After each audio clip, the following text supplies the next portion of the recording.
السلام علیکم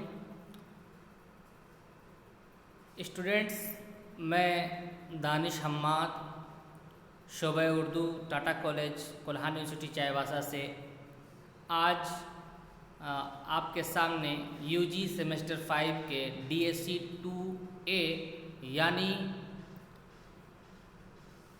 علم لسانیات اور علم العروض کا ماڈل کوشچن پیش کرنے جا رہا ہوں اور آپ کے سامنے ایک ماڈل کوشچن رکھنے جا رہا ہوں. اسے آپ دھیان سے دیکھیں اور اس کے بنا پر تیاری کر سکتے ہیں. یہ آپ کے امتحان میں کام آئے گی. سب سے پہلے جو ہے وہ آپ کے سامنے 4 سوال رکھے جائیں گے جن کے لیے آپ کو 2 سوالوں کے مفصل جواب یعنی طویل یعنی لمبے جواب لکھنے ہوں گے، جس کے لیے آپ کے پاس 15 مارکس ہوں گے، 15 نمبر ملیں گے ایک سوال کے جواب پر. تو پہلا سوال جو ہے وہ یہ ہے کہ اردو زبان کی ابتدا پر مختلف نظریوں کو پیش کرتے ہوئے صحیح نظریے کی طرف رہنمائی کریں. یعنی اردو زبان کی ابتدا کیسے ہوئی، ماہر لسانیات نے کیا کیا نظریے پیش کیے ہیں. کوئی پنجاب کو اردو کا جائے پیدائش سمجھتا ہے تو کوئی اڑیسہ کو، کوئی نوائی دہلی کو اردو کی جائے پیدائش سمجھتا ہے تو کوئی مدھیہ پردیش، کوئی بہار، اس طرح کے، یا کوئی سندھ کو اردو کی جائے پیدائش سمجھتا ہے. اس طرح کے کئی نظریات ہمارے سامنے موجود ہیں. ان نظریوں کو سامنے رکھ کر یہ ثابت کرنا ہے کہ صحیح نظریہ کیا ہے، یعنی صحیح طریقے سے اردو کی جائے پیدائش کیا ہے، اردو کی ابتدا، اردو زبان کی ابتدا کہاں سے ہوئی. دوسرا سوال کہ علم لسانیات سے آپ کیا سمجھتے ہیں، مفصل انداز میں سمجھائیں. علم لسانیات سے، علم لسانیات کے بارے میں آپ کیا سمجھتے ہیں، علم لسانیات کسے کہتے ہیں، اسے طویل طریقے سے، اچھے طریقے سے سمجھانا ہے. تیسرا سوال یہ ہے کہ زبانوں کے خاندان کا تذکرہ کرتے ہوئے اردو زبان کی تاریخ پر روشنی ڈالیے. یہ بھی ایک طویل جواب اس کے لیے لکھنا ہے کہ زبانوں کے کتنے خاندان تھے، ان سے کس طرح اردو نکلی، اردو زبان نکلی. اس طرح پوری اردو زبان کی پوری تاریخ پر روشنی ڈالنا ہے. چوتھا سوال یہ ہے کہ جدید ہند آریائی سے آپ کیا سمجھتے ہیں، اس میں بولی جانے والی بولیوں کا تعارف پیش کریں. جدید ہند آریائی، یہ تو ہم سب جانتے ہیں کہ اردو زبان کی ابتدا جو ہے جدید ہند آریائی سے ہی ہوئی. جدید ہند آریائی میں مختلف بولیاں بولی جاتی تھی، مشرقی ہندی، مغربی ہندی، پنجابی، لہندہ، سندھی، اس طرح کی کئی طرح کی بولیاں تھیں. مغربی ہندی کے پھر 5 بولیاں تھیں کہ برج بھاشا، ہریانی، قنوجی، بندیلی، کھڑی بولی. اس طرح کی بولیوں کا تعارف پیش کرنا ہے اور جدید ہند آریائی کے بارے میں مفصل طریقے سے بتانا ہے. یہ 4 سوال تھے. ان میں سے جن 2 کے جواب آپ کو بہتر طریقے سے آتے ہوں ان کا جواب لکھیں، مفصل انداز میں لکھیں کہ ممتحن کو جواب سمجھ میں آ جائے. اس کے بعد آپ کے پاس گروپ بی ہے جس میں آپ کے سامنے 6 سوال رکھے جائیں گے اور ان کے مختصراً جواب دینا ہے. بہت زیادہ مختصر بھی نہیں اور طویل بھی نہیں. تو پہلا سوال ہے کھڑی بولی سے آپ کیا سمجھتے ہیں.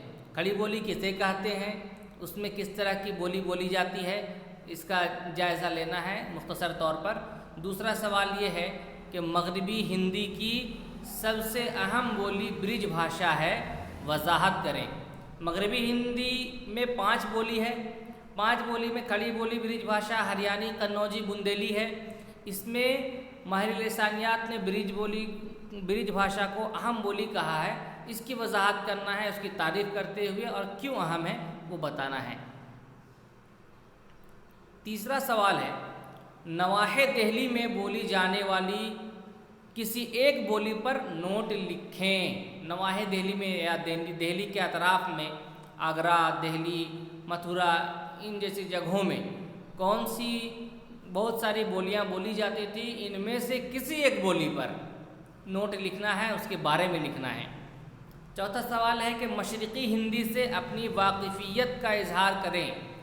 جیسا کہ ابھی بتایا کہ جدید ہند آریائی کے اندر کئی بولیاں بولی جاتی تھی، مشرقی ہندی، مغربی ہندی، پنجابی، سندھی، لہندہ، تو اس میں مشرقی ہندی کے بارے میں بتانا ہے اور مشرقی ہندی میں کون کون سی بولیاں بولی جاتی تھی وہ بتانا ہے مختصر طور پر۔ پانچواں سوال ہے کہ ہریانی یا بندیلی میں سے کسی ایک پر نوٹ قلم بند کریں۔ ان دونوں میں سے جو مغربی ہندی کی بولیاں ہیں، ہریانی یا بندیلی، دونوں میں سے جو آپ کو آسان لگے، جو اچھا لگے، کسی ایک پر نوٹ لکھنا ہے۔ علم زبان کی مختصر تعریف پیش کریں۔ علم زبان کی تعریف مختصر انداز میں یہاں پیش کرنا ہے۔ یہ 6 سوال تھے، ہر سوال کے لیے 5 نمبر ہے۔ آپ کو کسی 4 سوال کا جواب جو آپ کو اچھا لگے وہ آپ لکھ سکتے ہیں۔ اس کے بعد علم العروض آتا ہے۔ علم العروض میں آپ کو 2 طرح کے سوال ہوں گے۔ پہلا اس طرح کہ درج ذیل میں سے کسی 5 کی تعریف مع مثال پیش کریں۔ 5 سوال ہیں، ہر ایک کے لیے 2 نمبر ہیں۔ آپ کو ہر ایک کی تعریف 1 لائن یا 2 لائن میں کرنا ہے اور ایک مثال پیش کرنا ہے۔ سبب خفیف، سبب ثقیل، وتد مجموع، فاصلہ صغرا، قافیہ، ردیف، شعر یا 4 بحروں کے نام۔ سبب خفیف اور سبب ثقیل جیسا کہ اصول کے بارے میں ہم نے پڑھایا تھا کہ اصول میں 3 چیز آتی ہیں، سبب، وتد، فاصلہ۔ سبب کی 2 قسمیں ہیں اور اس کی تعریف کیا ہے، مع مثال پیش کرنا ہے۔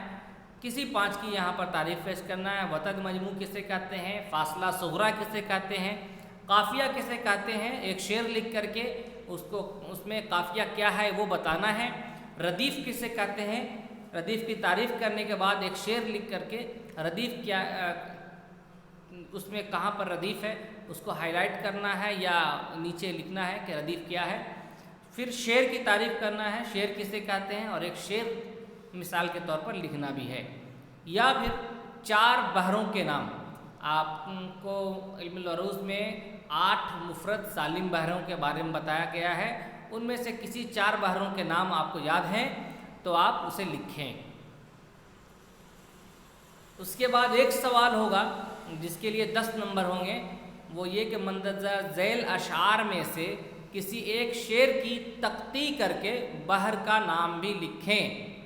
اشعار کو بحر کے اوزان کے برابر میں ٹکڑوں میں بانٹ کر لکھنے کا نام تقطیع ہے، اور یہاں پر بھی ان جو اشعار پیش کیے گئے ہیں ان کو اوزان کے بنا، بحر کے اوزان کے بنا پر اسی طرح ٹکڑے ٹکڑے کر کے اس بحر کا نام بھی لکھنا ہے کہ کس بحر سے یہ شعر لکھا گیا ہے، یہ شعر جو ہے کس بحر سے تعلق رکھتا ہے وہ بھی لکھنا ہے۔ تو یہاں پر 3 شعر پیش کیے جا رہے ہیں، کسی ایک شعر جو، اور وہ یہ تینوں اشعار جس کی تقطیع بھی ہم نے آپ کو بتایا ہے، اور ان تینوں اشعار میں سے جو شعر آپ کو آسان لگے، جس کا بحر آپ کو یاد ہو، اس کی تقطیع کر کے بحر کا نام لکھیں۔ پہلا شعر اس طرح ہے، غالب کا شعر ہے کہ بنا کر فقیروں کا ہم بھیس غالب، تماشائے اہل کرم دیکھتے ہیں۔ دوسرا شعر اس طرح ہے کہ کبھی اے حقیقت منتظر نظر آ لباس مجاز میں، کہ ہزاروں سجدے تڑپ رہے ہیں تیری جبین نیاز میں۔ یہ علامہ اقبال کا شعر ہے اور یہ بحر کامل سے لکھا گیا ہے، اس کی تقطیع آپ اسی طرح کریں۔ تیسرا شعر جو ہے وہ ہے نکلنا خلد سے آدم کا سنتے آئے ہیں، لیکن بہت بے آبرو ہو کر تیرے کوچے سے ہم نکلے۔ یہ غالب کا شعر ہے اور یہ بحر حج سے لکھا گیا ہے، تو آپ اس کی تحقیق کریں۔ تو اس طرح جو یہ سوال نامہ ہے، یہ ماڈل کوشچن ہے، اس طرح امتحان میں بھی سوال آ سکتے ہیں، اس کے بنا پر آپ تیاری کر سکتے ہیں۔ اس کے بعد انشاءاللہ اس اگلی کلاس میں ہم ایک اور ماڈل کوشچن پیش کریں گے۔ تب تک کے لیے آپ سے اللہ حافظ۔